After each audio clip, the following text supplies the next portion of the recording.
Good morning student. ध्यान रहे बेटा, आज हम बात करेंगे क्लास 11th के केमिस्ट्री के थर्ड चैप्टर का। पहला चैप्टर हमने पढ़ा है some basic concept of chemistry, second आपको पढ़ाया जा रहा है structure of atom, and now third is classification of elements and periodicity in properties. बेटा ध्यान रहे, इस ईयर आपका कुछ सिलेबस में कुछ टॉपिक्स जो हैं आउट ऑफ सिलेबस हुए हैं, लेकिन मैं आपको सभी टॉपिक्स बताऊंगा क्योंकि एक जो टॉपिक्स हैं वो सब एक दूसरे से कोरिलेटेड हैं। अगर ये टॉपिक आप नहीं जानोगे जो सिलेबस में दिया गया बेटा, वो बिल्कुल आप कभी नहीं समझ पाओगे। तो ध्यान रहे, मैं आपको सब वीडियोस जो दूंगा, जो सिलेबस में वो भी मैं पढ़ाऊंगा, जो आउट ऑफ सिलेबस है वो भी मैं आपको पढ़ाऊंगा। आप बेहतर सीखने के लिए दोनों आपको पढ़ने पड़ेंगे। ध्यान रहे, first of all classification of elements and periodicity in properties. ध्यान है बेटा, why do we need to classify elements, क्यों हमें जरूरत पड़ी एलिमेंट को क्लासीफाई करने का। तो ध्यान है बेटा, there are some historical point. ध्यान है 1800 में it is the beginning of the classification of elements. 1800 में देयर आर ओनली 31 एलिमेंट्स। ध्यान रहे, 1800 में केवल 31 एलिमेंट्स हमें मालूम थे केमिस्ट्री में। तो इतने कम एलिमेंट्स मालूम होने की वजह से बेटा ध्यान रहे कोई क्लासिफिकेशन की जरूरत नहीं पड़ी, लेकिन in 1865 it increases and goes to 63। 1865 में 63 एलिमेंट्स हमें मालूम चले, जब नंबर ऑफ एलिमेंट्स बढ़ते गए एंड नाउ अ डे, मतलब आज के दिनों में नियर अबाउट 120 एलिमेंट्स हमें मालूम है। इसमें से ध्यान रखिएगा बेटा 92 एलिमेंट्स जो हैं वो आपके फ्री स्टेट में हैं, बाकी आपके क्या हैं कंबाइंड स्टेट में हैं, और बाकी कुछ जो बचे हुए हैं वो क्या हैं मैन मेड है, मीन्स आर्टिफिशियल हैं। तो ध्यान है बेटा, जैसे जैसे एलिमेंट्स बढ़ते गए क्लासिफिकेशन की जरूरत हुई। तो ध्यान है, सबसे पहले क्लासिफिकेशन आप अपने एनसीईआरटी बुक में पाएंगे, वहां डोबेराइनर ट्रेट से स्टार्ट है, लेकिन आपको मैं बताता चलूं शुरुआत बर्जीलियस जी ने की थी। ध्यान रखिए, ध्यान है, इसे इरेज कर देना है। शुरुआत किसने की थी? बर्जीलियस नामक साइंटिस्ट थे। बर्जीलियस ने शुरुआत की थी। इन्होंने क्या किया, एलिमेंट्स को दो पार्ट में डिवाइड किया। First are metal and second is the non metal. First इनका क्या था, मेटल था, और सेकंड नॉन मेटल था। ध्यान रहे बेटा, but in the many discovery, ध्यान रखिए बहुत डिस्कवरी में ये देखा गया कि ये मेटल्स और नॉन मेटल के साथ साथ ये जो बर्जीलियस का कंसेप्ट था वो क्या हुआ, कुछ दिनों के बाद ये फेल कर गया, क्योंकि मेटल्स के पास अपनी स्पेसिफिक प्रॉपर्टी होती है। आप जानते हो, it is malleable, it is ductile, it has some specific order, it has some specific light. तो ध्यान रहे, कुछ ऐसे एलिमेंट भी पाए गए जो मेटल होते हुए भी नॉन मेटल की प्रॉपर्टी शो करते हैं, नॉन मेटल होते हुए भी मेटल की प्रॉपर्टी शो करते हैं। आपको मैं याद दिलाता चलूं, आयोडीन बेटा ऐसे कई हैं, मैं दो एक एग्जांपल आपको दे रहा हूं। आयोडीन हुए, ग्रेफाइट हुए। ध्यान रहे बेटा, आयोडीन और ग्रेफाइट जो हैं ये नॉन मेटल हैं, लेकिन ये क्या है, मेटल की प्रॉपर्टी शो करते हैं, because it has some specific light and it conduct electricity. ये क्या करते हैं, इलेक्ट्रिसिटी कंडक्ट करते हैं। तो ध्यान रहे बेटा, ये क्या हैं, ये नॉन मेटल होते हुए भी मेटल के प्रॉपर्टी शो करते हैं। इस कारण ये हुआ कि ये क्या हुए, इनकी जो कंसेप्ट था ये फेल कर गए। ऐसे कई आपको आप देख सकेंगे, हाइड्रोजन हुआ, मरकरी हुआ। मरकरी देखें, all the metals are solid but mercury is liquid at room temperature. तो ध्यान रहे बेटा, कुछ मेटल नॉन मेटल जैसी प्रॉपर्टी शो करने लगे, कुछ नॉन मेटल मेटल जैसी प्रॉपर्टी शो करने लगे। तो बर्जीलियस जी का कंसेप्ट जो है वो फेल कर गया। पढ़ते क्यों है बेटा, इस कारण पढ़ते हैं कि ये शुरुआत किए थे। ध्यान रखिए, क्लासिफिकेशन की शुरुआत इन्होंने की थी। ध्यान रखिए, अभी और वर्ड आएंगे, एक वर्ड आएगा मैं आपको बताता चलूं यहां पे, पीरियड एंड ग्रुप्स की।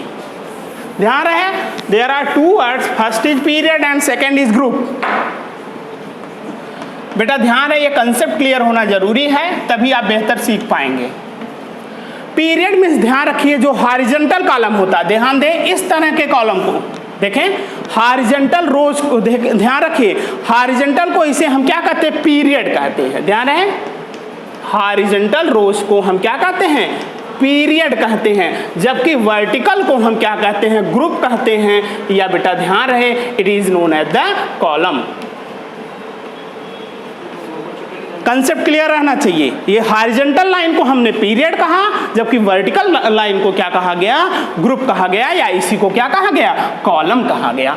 तो ध्यान रखिए बेटा, शुरुआत अब आती है कहां से यह क्लासिफिकेशन स्टार्ट हुआ। फर्स्ट ऑफ ऑल इसके बाद शुरुआत किए थे डोबे-राइनर ट्रेट से। ध्यान रहे स्टूडेंट, डोबे-राइनर ट्रेट्स की बात होती है। डोबे-राइनर एक साइंटिस्ट थे, उन्होंने ट्रेट्स की बात की थी, ध्यान रखिएगा। अब आगे हम बढ़ते हैं डोबे-राइनर ट्रेट्स पर। हाँ बेटा ध्यान दें, दैट नेक्स्ट इज डोबे-राइनर ट्रेट्स। ध्यान रहे एक साइंटिस्ट थे, जर्मन केमिस्ट थे डोबे-राइनर, इन 1817 ध्यान रहे इन्होंने शुरुआत की थी कैसे एलिमेंट्स को हम उनको उनके कैरेक्टर, उनके प्रॉपर्टीज के बेसिस पर हम कैटेगराइज करें।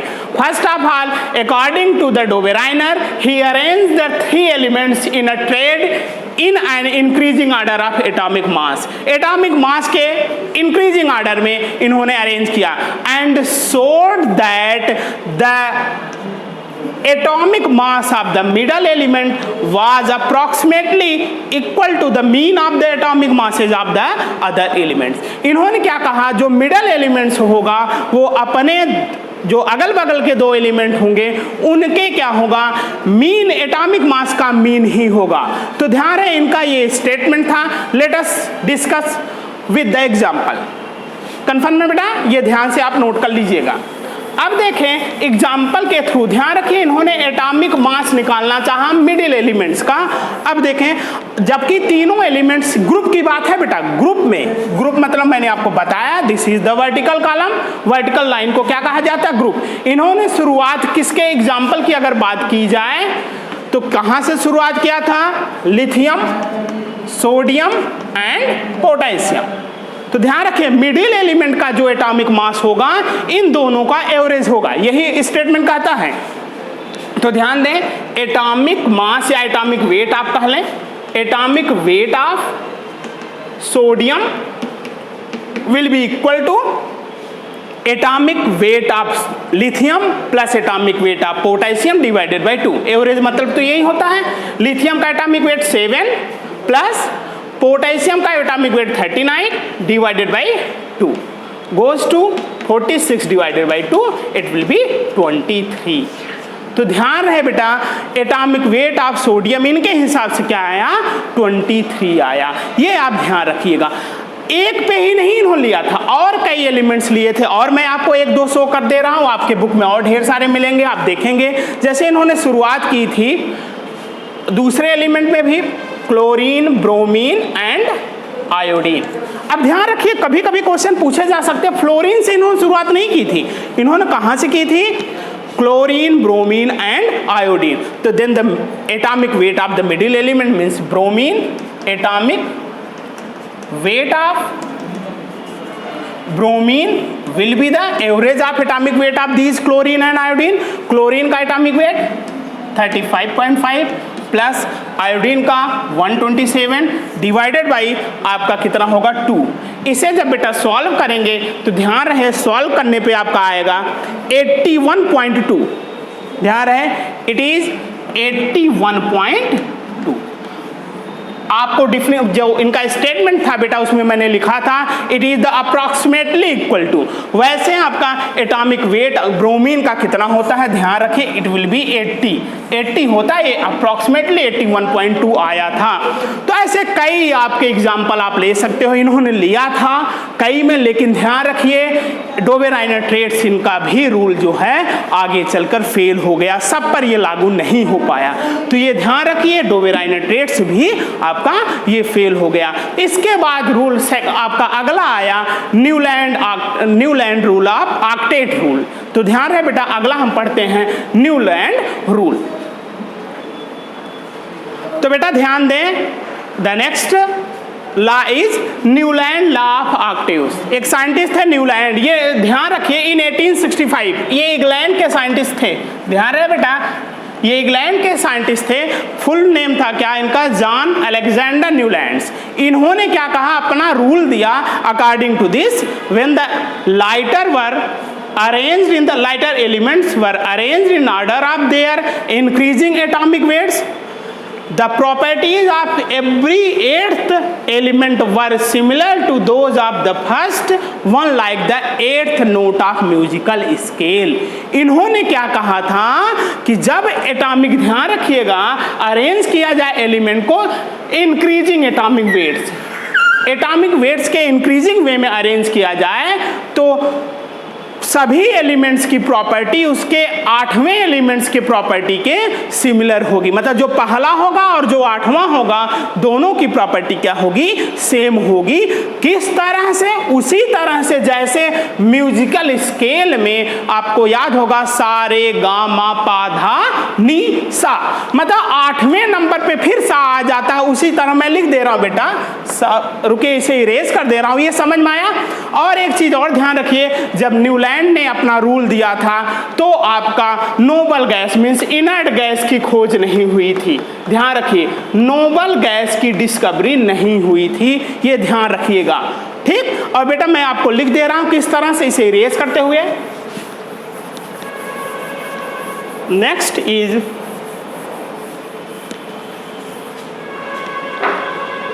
सा रे गा मा पा धा नी, फिर सा आ जाता है बेटा, देखें सा रे गा मा पा धा नी फिर सा।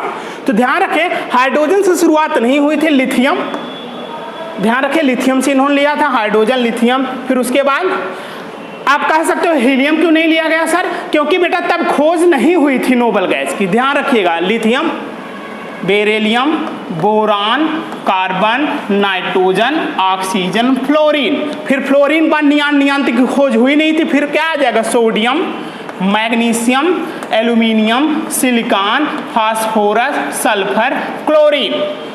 इसी तरह बेटा आगे भी बढ़ेंगे। ध्यान रखिएगा जो लिथियम की प्रॉपर्टी है वही सोडियम की, बेरिलियम की जो वही मैग्नीशियम की, बोरान की वही एल्यूमिनियम की, कार्बन की सिलिकॉन की, नाइट्रोजन की फास्फोरस की, ऑक्सीजन की सल्फर की, फ्लोरीन की, क्लोरीन की, इस तरह से मिलता है, ये ध्यान रखिएगा। लेकिन बेटा ध्यान रहे आगे चलकर यह रूल भी फेल हो गया, जैसे जैसे नए मतलब अलग एलिमेंट्स जो हायर एटॉमिक नंबर वाले हैं उनके लिए यूज किया गया तो यह रूल क्या हो गया, फेल हो गया। इसके बाद और रूल्स बने बेटा, आपके वो रूल्स मैं अगले वीडियो में आपको बताऊंगा। तब तक के लिए धन्यवाद।